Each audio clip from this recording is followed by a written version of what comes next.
చెప్పండి బాబు మేడంకే.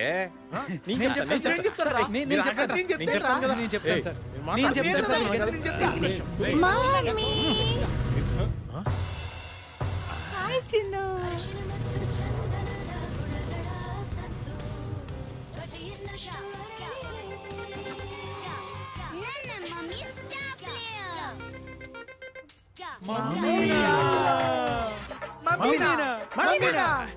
మేడం సౌందర్య రహస్యానికి కారణం సొంతూరు సోప్.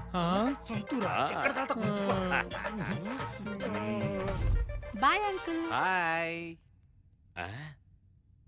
ఏంద్రా రేపు దుబాయ్కి వెళ్తానన్నారు, ఇంకా ప్యాకింగ్లే చేసుకోలేదు? రేపు 4:30 కల్లా ఇల్లు ఖాళీ చేయాలి మీరంతా. 4:30 తర్వాత రాహుకాలం. బయటోళ్ళు లోపలికి వచ్చినా లోపల బయటికి వెళ్ళినా ఇద్దరికి మంచి జరగాలి. ఒకవేళ చేయలేదనుకో అడ్వాన్స్ తిరిగి ఇవ్వడం కుదరదు.